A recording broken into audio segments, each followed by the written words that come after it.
Calculus Unit 3, Lesson 2, Rolle's Theorem and the Mean Value Theorem. Rolle's theorem is going to let us know when there's extrema under certain conditions. If we have a continuous function on a closed interval and it's differentiable except maybe at the endpoints, and it turns out that the function value is at the same height at the two endpoints so that the function values are the same, then there has to be at least one number c in there at which there's a horizontal tangent. And the reason for that is the function has to go up and down in some way to come back to the same point. And at these turning points, that will be where there will be a horizontal tangent, so the first derivative will be 0. So there are a lot of functions that we've looked at that are continuous and differentiable. We have polynomial functions, cosine and sine functions, and then there are other ones that have in their domain they're continuous, so that would include rational and radical function and other trig functions. So this theorem can apply to many of the functions that we've already looked at. In the first few examples, we're going to look at why Rolle's theorem does not apply. So the first one says f of x is equal to the cotangent of x over 2 on pi and to 3 pi. Well, first of all, the cotangent is the cosine over the sine, and this will be undefined wherever the sine is 0, which happens to be at 0, pi, and 2 pi for the value inside, which means the x value is either 0, 2 pi, 4 pi, and so on. So that means at 2 pi, this function has a discontinuity, so therefore it won't be, the Rolle's theorem will not apply. And that's true even though at the two endpoints it does meet the other condition. It meets the fact that the endpoints are the same. It does not meet continuity.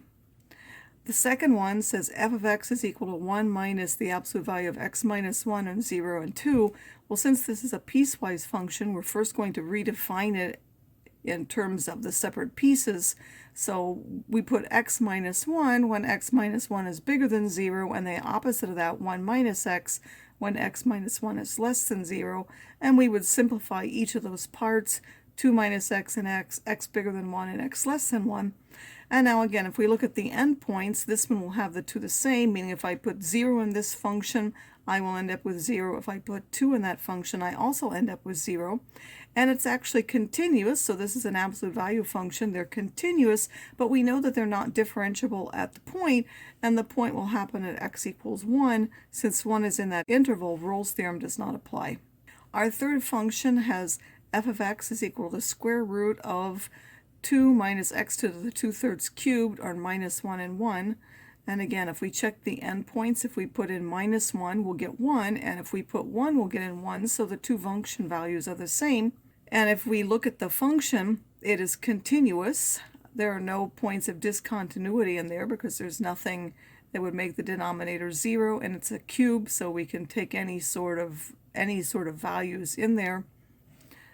They're going to be, because this has a positive, this on minus 1 to 1, this is defined everywhere, and it's continuous. So if we were to graph that, we would see that. However, if we take the first derivative, we end up with this x in the denominator, and we know that we can't divide by 0, so if we put 0 in there, that's a point of discontinuity for the first derivative, meaning it's not differentiable at x equals 0, and since 0 is in that interval, Rolle's theorem does not apply. In the next example, it says determine if Rolle's theorem applies to this function on 0, 3, and if so, find the value or values with a horizontal tangent. And if it doesn't apply, explain why not. Well, first of all, since it's a polynomial, we know it's continuous and differentiable in the whole real number line, so therefore it has to be continuous on the closed interval and differentiable in the open interval. If you put in 0, you'll find that you get 0, and if you put in 3, you'll get 0, so it does meet the first condition where the function values are the same. And then if you take the first derivative, you'll get minus 2x plus 3. That's defined everywhere, so we want to know where it's 0. So you set that equal to 0, and you'll find that that will give you x is equal to 3/2. So that's our C from Rolle's theorem. There is a number in there at which there is a horizontal tangent. The second theorem is the mean value theorem. Well, first of all, what is the mean value? It's what we call the average rate of change always for a function if you have over the interval a to b, and of course these are both x values, so if I find the change in the y values at them and then divide by the change in the x values, that's the average rate of change over that interval.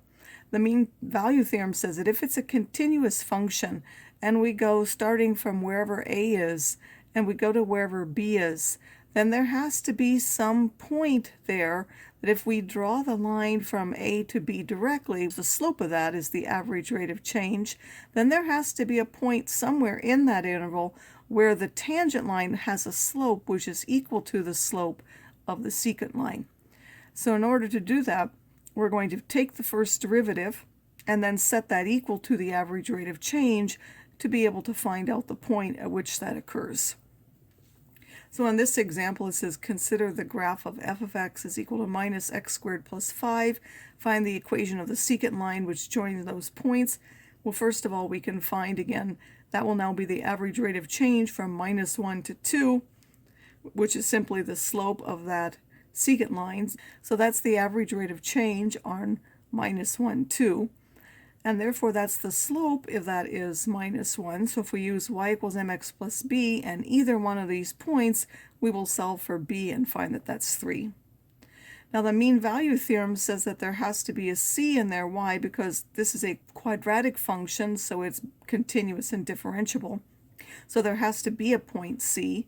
So first you take the first derivative of this function, that's minus 2x, and then you're going to say, well, the slope of this tangent has to be the same as the slope of the secant, so you set that equal to it. Minus 2x is equal to -1, or put c, which you have in the theorem, minus 2c is equal to -1, and you would get c equals 1/2, which means at 1/2, at this point, whatever tangent there is would be parallel to that secant line. If we want the actual equation of that tangent line, we first have to find the function value at 1/2, which you put 1/2 into this function and get 19/4. And then it also has a slope of -1 because we know it's parallel to the tangent, so it's also y equals mx plus b. When we use our point of tangency, 1/2 19/4, we find that b is 21/4, and that is the line which is graphed here.